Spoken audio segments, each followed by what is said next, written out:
Selain Putri Chandrawati, terdakwa pembunuhan Yosua lainnya Richard Eliezer juga menyampaikan pembelaannya dalam sidang Rabu lalu. Eliezer meminta maaf kepada tunangannya karena harus sabar menunda pernikahan. Saya membacakan nota pembelaan saya yang saya tulis di Rutan Barreskrim dan saya beri judul, apakah harga kejujuran harus dibayar 12 tahun penjara? Yang mulia Ketua dan anggota Majelis Hakim, yang terhormat Jaksa Penuntut Umum, tim penasihat hukum dan para hadirin yang saya hormati.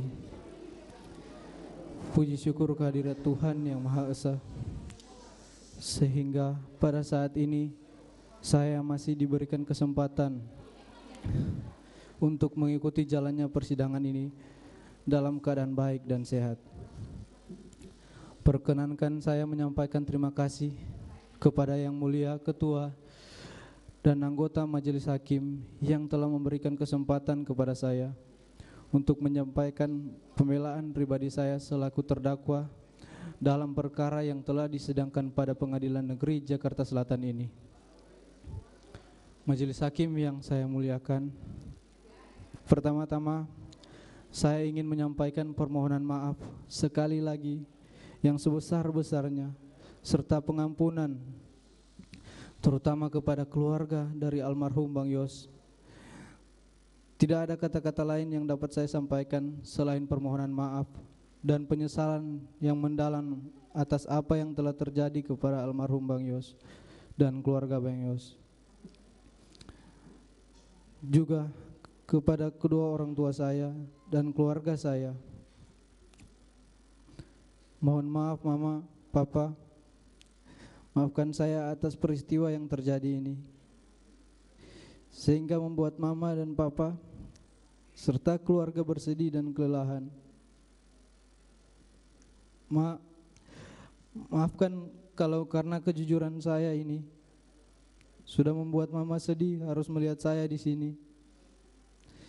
Saya tahu Mama sedih, tapi saya tahu Mama bangga saya berjuang untuk terus menjalankan perkataan Mama, menjadi anak yang baik dan jujur.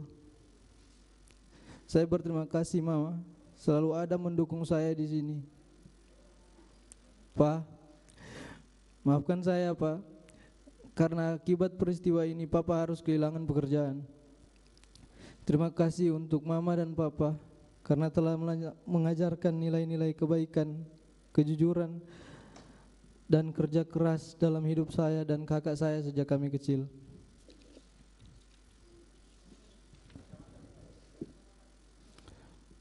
Saya juga meminta maaf kepada tunangan saya karena harus bersabar menunda rencana pernikahan kami. Walaupun sulit diucapkan, tapi saya berterima kasih atas kesabaran dan cinta kasih dan perhatian. Kalaupun kamu harus menunggu, tunggulah saya menjalani proses hukum ini. Kalaupun lama, saya tidak akan egois dengan memaksa kamu menunggu saya. Saya ikhlas apapun keputusanmu, karena bahagiamu adalah bahagiaku juga. Saya juga sampaikan permohonan maaf kepada Bapak Kapolri serta semua penyidik dalam perkara ini, di mana sebelumnya saya sempat tidak berkata yang sebenarnya, yang membuat saya selalu merasa bersalah dan pertentangan batin saya, sehingga akhirnya saya dapat menemukan jalan kebenaran dalam diri saya untuk mengungkapkan dan menyatakan kejujuran. Majelis Hakim yang saya muliakan, bahwa menjadi anggota Polri, khususnya bagian dari keluarga Korps Brimob, adalah suatu mimpi dan kebanggaan bagi saya dan keluarga. Setelah menjalani 4 kali tes Bintara dan terakhir tes Tamtama, yang dimana sepanjang perjalanan tes yang berkali-kali dari tahun 2016 hingga 2019, saya 4 tahun saya pun juga tetap bekerja sebagai supir di sebuah hotel di Manado untuk membantu orang tua saya. Karena saya tahu untuk menjadi anggota Polri tidak mudah bagi saya, tetapi saya harus terus berusaha. Saya tumbuh di keluarga yang sangat sederhana. menjadikan saya ingin terus berusaha untuk membanggakan orang tua saya. Setelah keempat kali saya mengikuti tes, akhirnya saya dinyatakan lulus dengan peringkat 1 di Polda Sulut. Hal yang sangat membahagiakan dan membanggakan bagi saya dan keluarga, di mana cita-cita saya hampir tercapai menjadi seorang prajurit BRIMOB untuk mengabdi kepada negara, dan dapat saya wujudkan. Kemudian saya menjalankan pendidikan di Watu Kosek, Jawa Timur, 30 Juni 2019. Saya meninggalkan kota kelahiran saya dari Manado ke Jawa Timur dengan membawa bekal sisa tabungan saya. Sebelum saya merantau ke Watu Kosek, saya ingat sebelum saya pergi ke bandara, saya berkata, "Mak, saya sudah mau mengikuti pendidikan." Mama saya dengan bangga sambil menangis memberi saya semangat dan doa. Saya pun menangis menjawab akan menjalankan pendidikan dengan baik agar papa mama bangga. Saat itu papa saya masih bekerja sebagai seorang supir dan mama saya seorang ibu rumah tangga yang menjalankan kegiatan sosial di gereja. Setelah menjalani pendidikan dan penempatan di Resimen 1 Pelopor, penugasan pertama saya Satgas Operasi Tinombala Poso selama 7 bulan dari Maret sampai Oktober 2020 sebagai seorang navigator. Kemudian penugasan berikutnya di Manokwari, Papua Barat menjadi tim pengamanan Pilkada Desember 2020. Kemudian penugasan evakuasi Sriwijaya Air pada Januari 2021 dan saya bertugas di Cikias, Jawa Barat di Resimen 1 Pelopor Januari hingga Agustus 2021. Dan saya aktif mengikuti kegiatan sosial di Kesatuan Resimen 1 Pelopor, juga menjadi gitaris di gereja Resimen 1 Pelopor. Dan pada bulan September 2021 saya dipercaya menjadi pelatih Vertical Rescue Resimen 1 Pelopor untuk melatih anggota untuk kesiapan menjadi tim SAR jika diperlukan.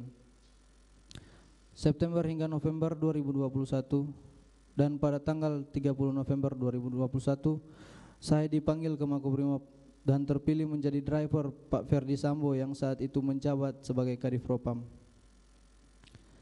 Saya tidak pernah menduga, apalagi mengharapkan peristiwa yang sekarang menimpa diri saya. Di masa awal-awal pengabdian saya atas kecintaan saya terhadap negara dan kesetiaan kepada Polri, khususnya Korps Brimob, saya dipilih menjadi ajudan yang dimana tugas saya menjaga dan mengawal atasan.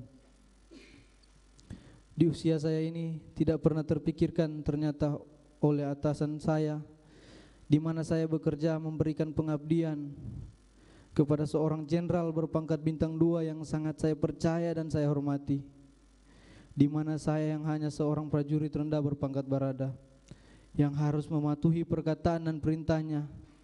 Ternyata saya diperalat, saya dibohongi dan disia-siakan.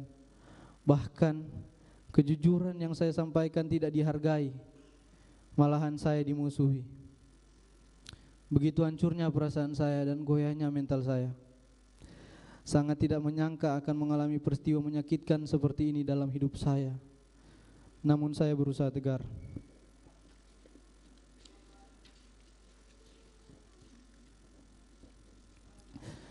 Saya diajarkan dalam kesatuan saya untuk tidak pernah berkhianat, korbankan jiwa raga untuk negara, hanya berserah kepada kehendak Tuhan. Nugraha Sankanti Yana Utama, setia pada Ibu Pertiwi, bahwa ikrar dan janji setia terhadap negara dan pimpinan akan terus terpatri dalam hati saya.